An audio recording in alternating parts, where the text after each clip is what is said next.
Au nom du Père et du Fils et du Saint-Esprit, le Seigneur soit avec vous. Et avec votre esprit.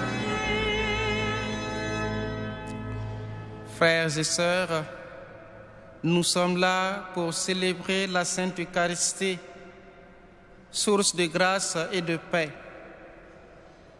Nous allons nous incliner devant le Seigneur miséricordieux pour lui demander de nous donner cette paix, nous qui sommes de pauvres pécheurs, qu'il nous prenne en pitié.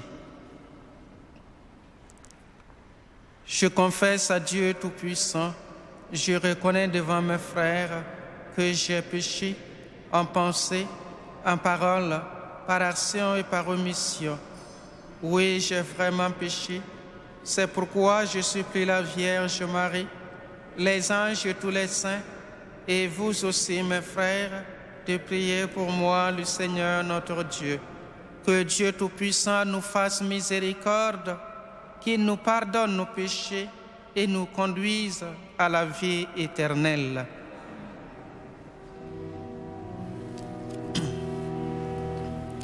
Seigneur, prends pitié, Seigneur, prends pitié, Seigneur, prends pitié. Seigneur, prends pitié, Seigneur, prends pitié, Seigneur, prends pitié. Ô Christ, prends pitié, ô Christ, prends pitié, ô Christ, prends pitié. Ô Christ, prends pitié, Christ, prends pitié, ô Christ, prends pitié. Seigneur, prends pitié, Seigneur, prends pitié, Seigneur, prends pitié. Seigneur, prends pitié, Seigneur, prends pitié, Seigneur, prends pitié. L'Église fait mémoire aujourd'hui de Saint Jean Bosco, celui qui a fondé la congrégation des Salésiens et celle de Marie Auxiliatrice. Il s'est beaucoup donné pour l'éducation des jeunes. Qu'il intercède pour nous. Prions le Seigneur. Dieu qui a suscité Saint Jean Bosco pour donner à la jeunesse un maître et un père, inspire-nous le même amour qui nous fera chercher le salut de nos frères en ne servant que toi seul. Par Jésus le Christ, notre Seigneur et notre Dieu, qui vit et règne avec toi et le Saint-Esprit, maintenant pour les siècles des siècles.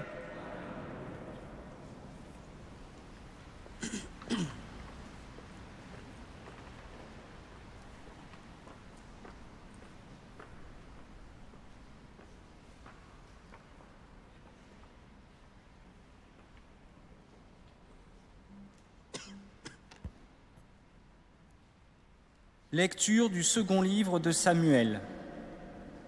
Au retour du printemps, à l'époque où les rois reprennent la guerre, David envoya Joab en expédition, avec ses officiers et toute l'armée d'Israël.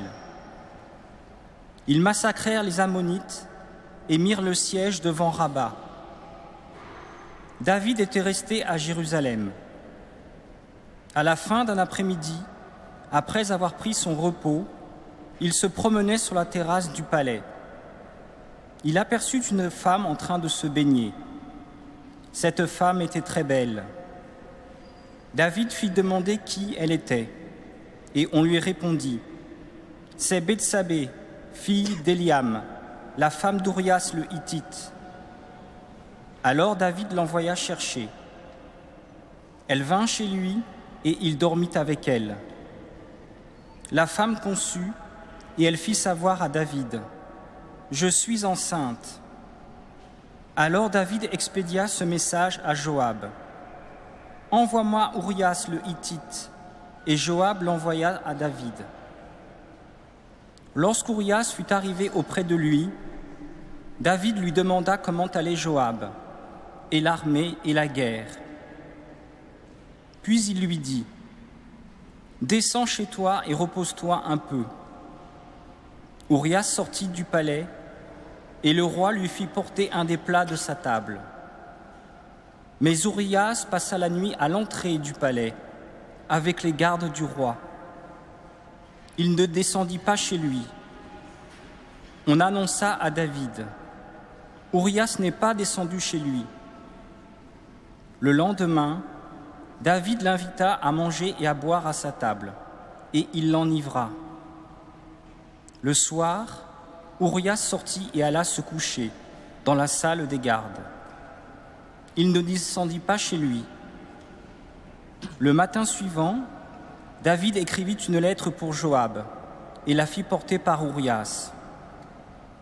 Il disait dans cette lettre : Poussez Urias au plus fort de la mêlée, puis retirez-vous à distance, qu'il soit frappé et qu'il meure. Joab, qui assiégeait la ville, fit exprès de placer Urias à un endroit où les ennemis étaient en force. Les assiégés firent une sortie contre Joab. Il y eut des tués dans l'armée parmi les officiers de David, et Urias le Hittite mourut. Parole du Seigneur.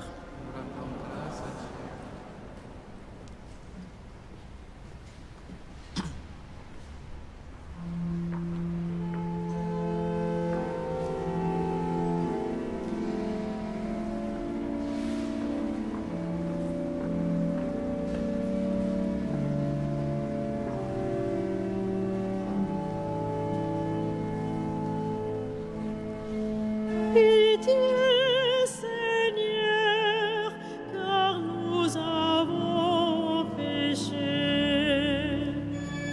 Pitié, Seigneur, car nous avons péché.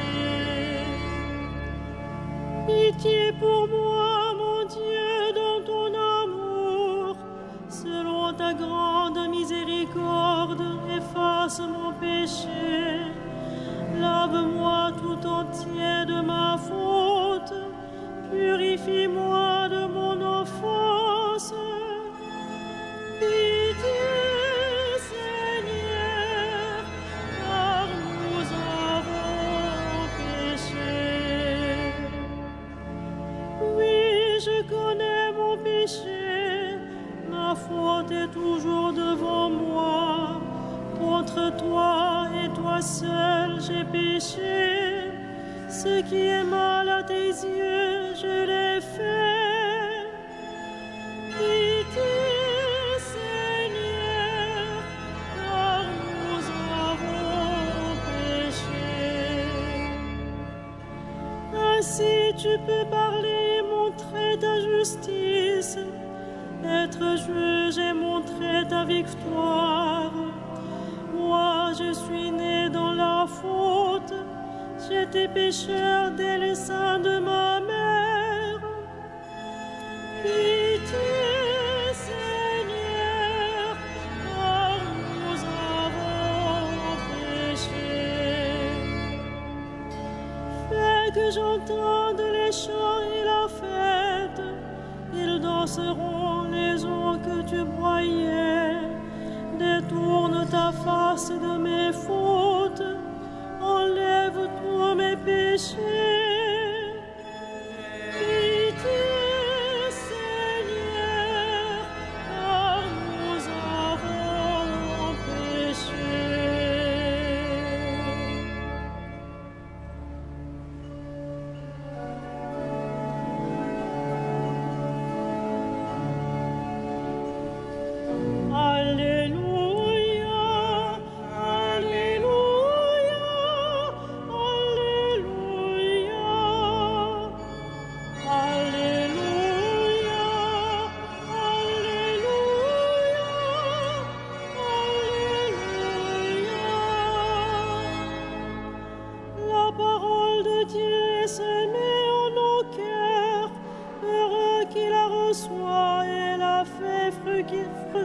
sanctifié. Alléluia, Alléluia, Alléluia.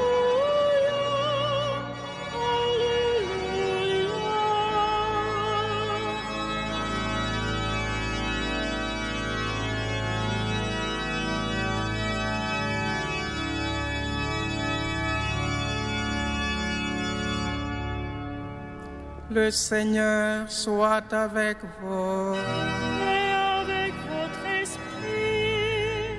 Évangile de Jésus-Christ selon saint Marc. Gloire à toi, Seigneur. Parlant à la foule en parabole, Jésus disait: Il en est du règne de Dieu comme d'un homme qui jette le grain dans son champ. Nuit et jour, qu'il dorme ou qu'il se lève, la semence germe et grandit, il ne sait comment. D'elle-même, la terre produit d'abord l'herbe, puis l'épi, enfin du blé plein d'épi. Et dès que le grain le permet, on y met la faucille, car c'est le temps de la moisson. Jésus disait encore: À quoi pouvons-nous comparer le règne de Dieu? Par quelle parabole allons-nous le représenter? Il est comme une graine de moutarde. Quand on la sème en terre, elle est la plus petite de toutes les semences du monde. Mais quand on l'a semée, elle grandit et dépasse toutes les plantes potagères. Et elle étend de longues branches, si bien que les oiseaux du ciel peuvent faire leur nid à son ombre. Par de nombreuses paraboles semblables, Jésus leur annonçait la parole, dans la mesure où ils étaient capables de la comprendre. Il ne leur disait rien sans employer des paraboles, mais en particulier, il expliquait tout à ses disciples. Acclamons la parole de Dieu. Louange à toi, Seigneur Jésus.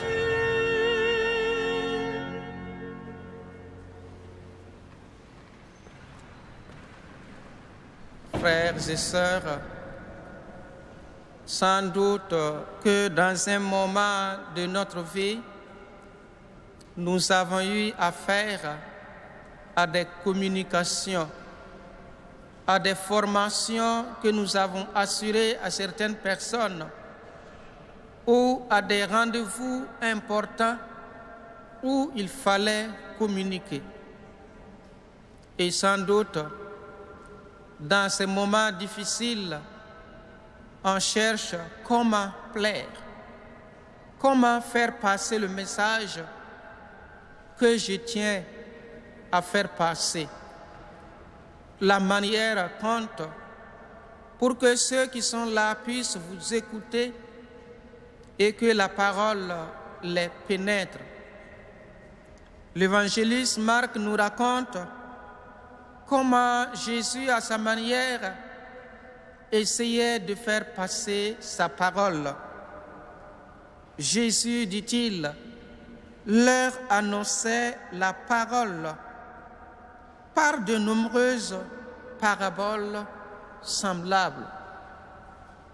Les paraboles, il y a surtout 2 paraboles qui nous sont contées où Jésus explique ce qu'est le règne de Dieu. On aime dire que comparaison n'est pas raison.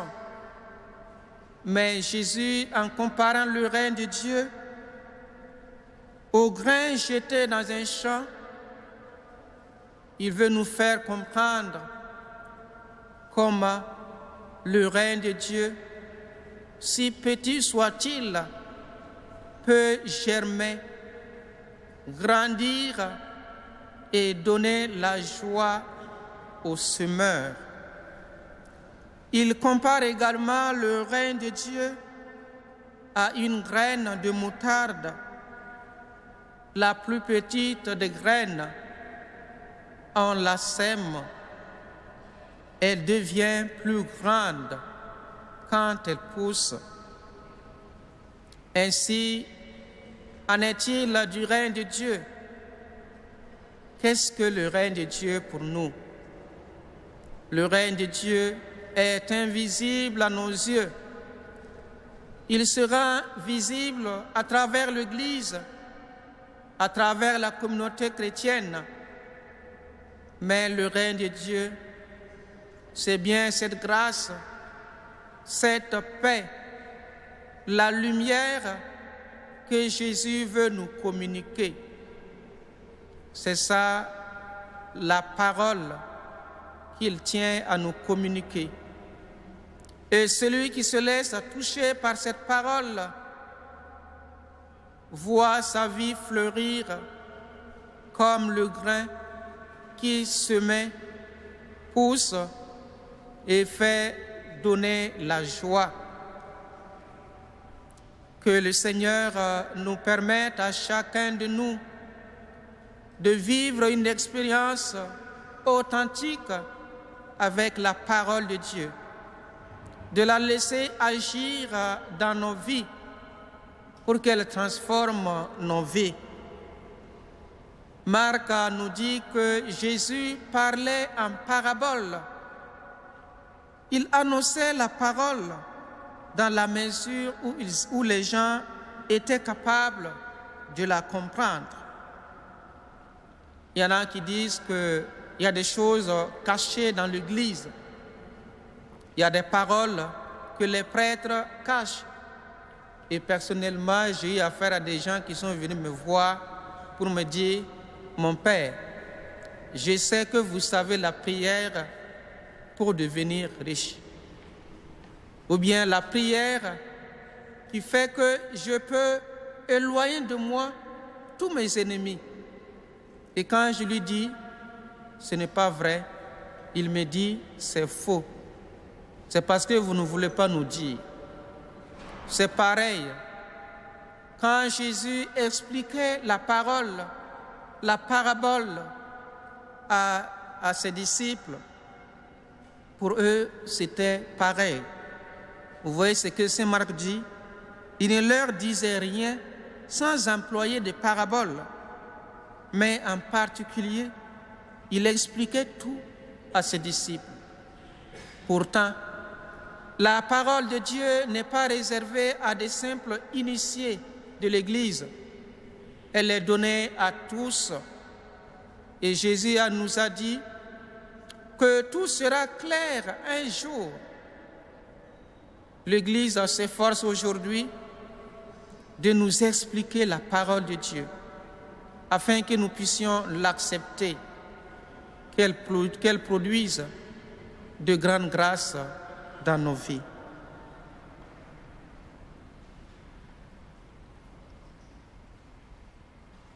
La parole de Dieu est semée à nos cœurs. Heureux qui la reçoit et la fait fructifier.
Nous célébrons cette Eucharistie à l'intention de Joséphine et Gonçé Sao. Prions ensemble au moment d'offrir le sacrifice de toute l'Église.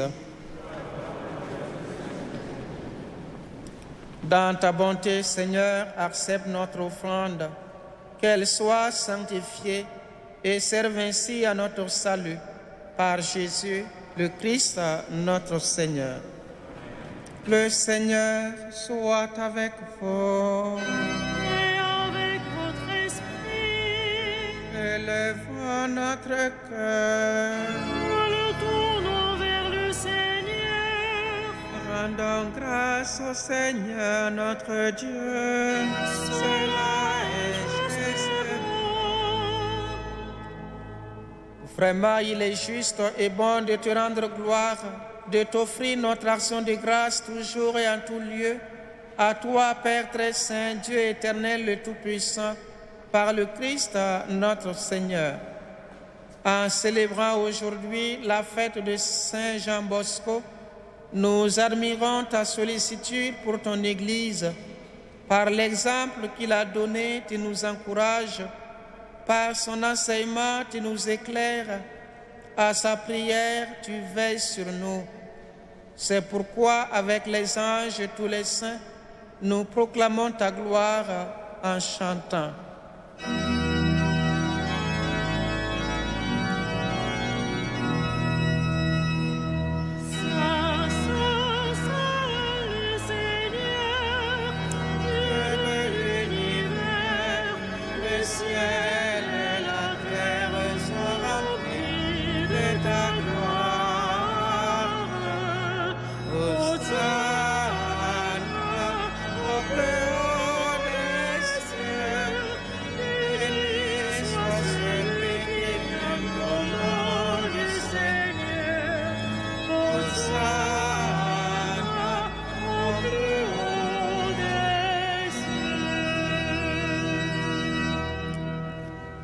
Toi qui es vraiment saint, toi qui es la source de toute sainteté, Seigneur, nous te prions.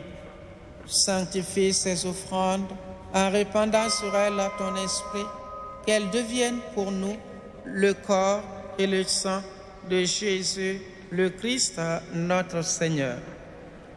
Au moment d'être livré et d'entrer librement dans sa passion, il prit le pain.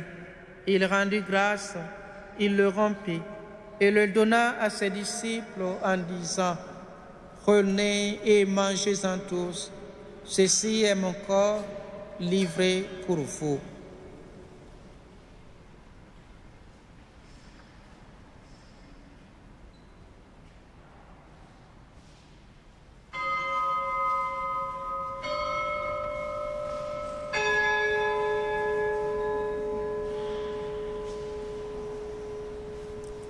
De même, à la fin du repas, il prit la coupe.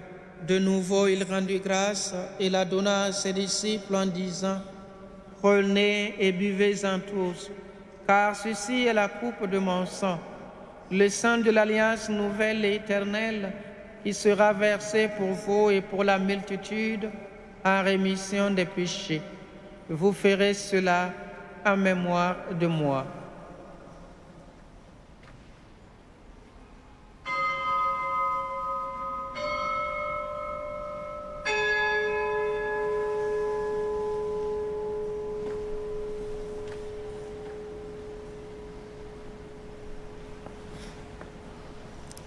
Il est grand le mystère de la foi. Nous proclamons ta mort, Seigneur Jésus. Nous célébrons ta résurrection. Nous attendons ta venue dans la gloire. Faisant ici mémoire de la mort et de la résurrection de ton Fils, nous t'offrons, Seigneur, le pain de la vie et la coupe du salut, et nous te rendons grâce, car tu nous as choisis pour servir en ta présence. Humblement, nous te demandons qu'en ayant part au corps et au sang du Christ, nous soyons rassemblés par l'Esprit Saint en un seul corps. Souviens-toi, Seigneur, de ton Église répandue à travers le monde. Fais-la grandir dans ta charité avec le pape François, notre évêque André et tous ceux qui ont la charge de ton peuple. Souviens-toi aussi de nos frères qui se sont endormis dans l'espérance de la résurrection et de tous les hommes qui ont quitté cette vie. Souviens-toi spécialement de Joséphine et de Conceição. Reçois-les dans ta lumière auprès de toi. Sur nous tous, enfin, sur tous ceux qui ont besoin de ta paix et de ta grâce, nous implorons ta bonté. Permets qu'avec la Vierge Marie, la bienheureuse Mère de Dieu, avec Saint Joseph, avec les apôtres, avec Saint Jean Bosco et les saints de tous les temps qui ont vécu dans ton amitié, nous ayons part à la vie éternelle et que nous chantions ta louange par Jésus-Christ, ton Fils bien-aimé.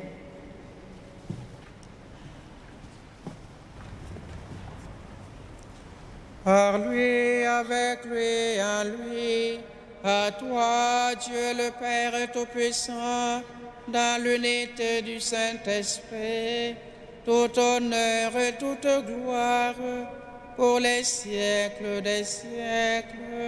Amen.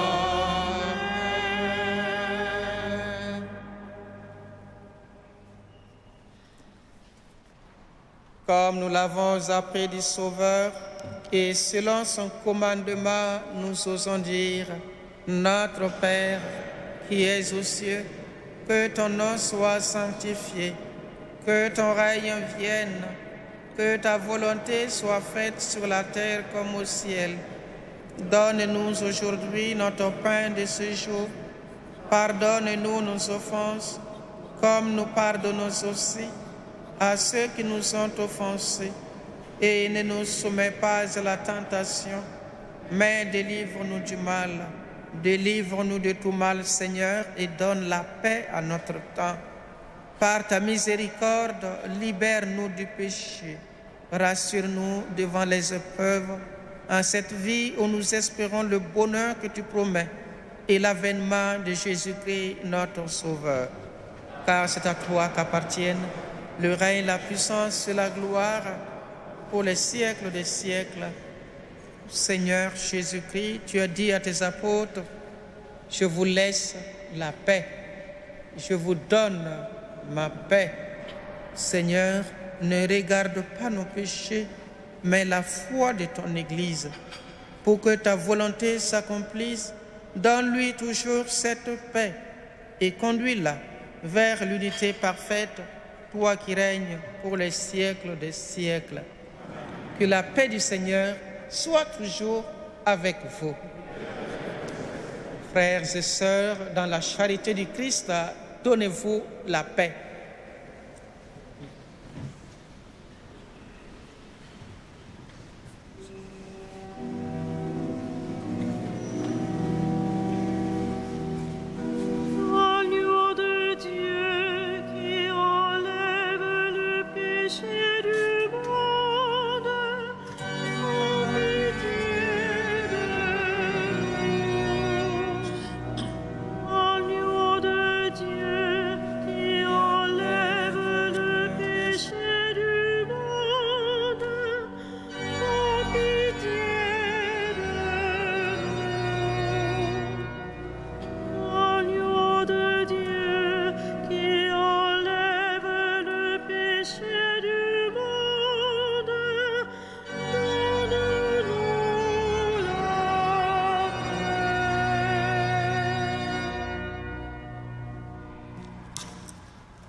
Heureux les invités au repas du Seigneur. Voici l'agneau de Dieu, celui qui enlève le péché du monde. Seigneur, je ne suis pas digne de te recevoir, mais dis seulement une parole et je serai guéri. Que cette communion nous conduise à la vie éternelle.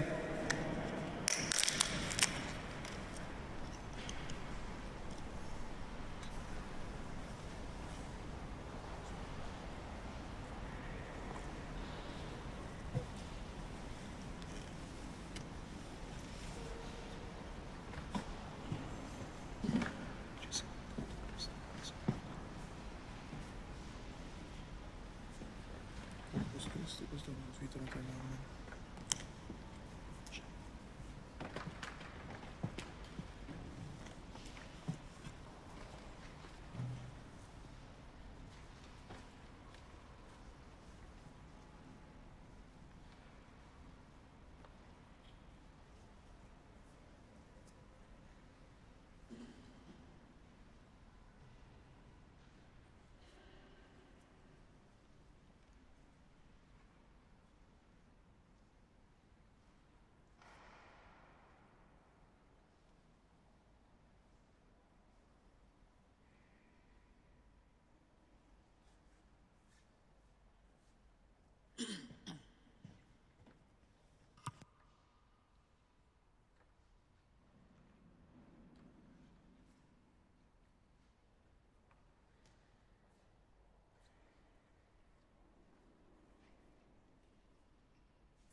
Je suis la lumière du monde, dit le Seigneur.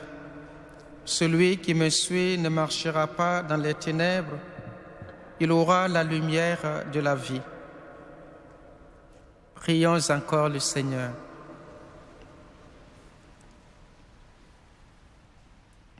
Permets, nous t'en prions, Dieu Tout-Puissant, qu'ayant reçu de toi la grâce d'une nouvelle vie, nous puissions nous en émerveiller toujours par Jésus le Christ, notre Seigneur.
D'une homélie de saint Augustin sur l'évangile de saint Jean.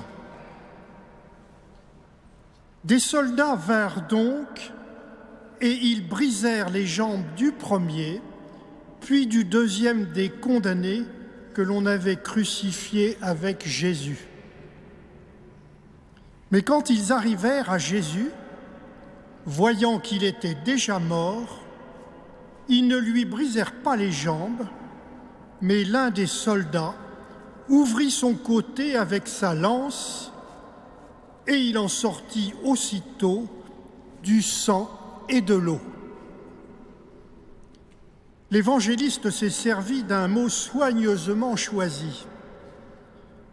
Il ne dit pas « il frappa » ou « il blessa son côté » ou quelque chose d'autre, mais il ouvrit son côté pour faire comprendre d'une certaine manière que la porte de la vie était ouverte à cet endroit d'où ont coulé les sacrements de l'Église, sans lesquels on n'entre pas dans la vie qui est la vraie vie. Ce sang a été versé pour la rémission des péchés, cette eau se mélangent à la coupe du salut, elles procurent tout ensemble le bain et le breuvage. Cela était annoncé d'avance par l'ordre donné à Noé d'ouvrir sur le côté de l'arche la porte par laquelle entreraient les animaux qui ne périraient pas dans le déluge et qui préfigureraient l'Église. Voilà pourquoi la première femme a été faite du côté de l'homme qui dormait, et elle fut appelée la vie et la mère des vivants.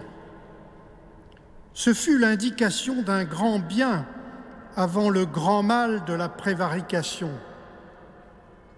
Ici, le second Adam, inclinant la tête, a dormi sur la croix pour qu'une épouse lui soit formée de ce qui a coulé du côté de celui qui dormait. Ô mort qui fait revivre les morts, qu'y a-t-il de plus pur que ce sang? Qu'y a-t-il de plus salutaire que cette blessure?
Prions encore le Seigneur.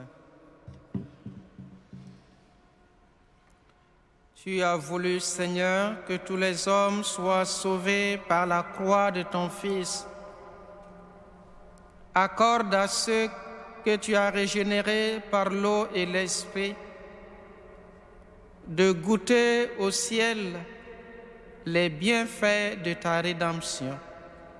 Par Jésus, le Christ, notre Seigneur.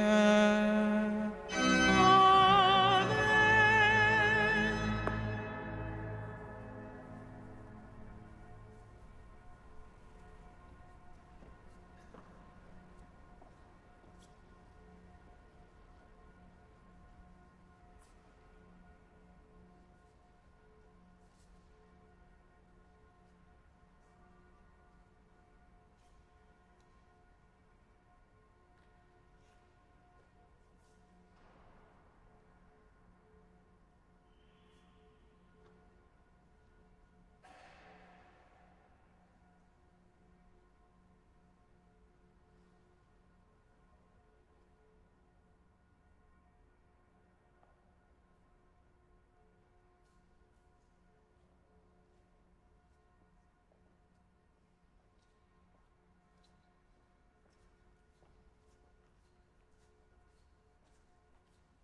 Le Seigneur soit avec vous.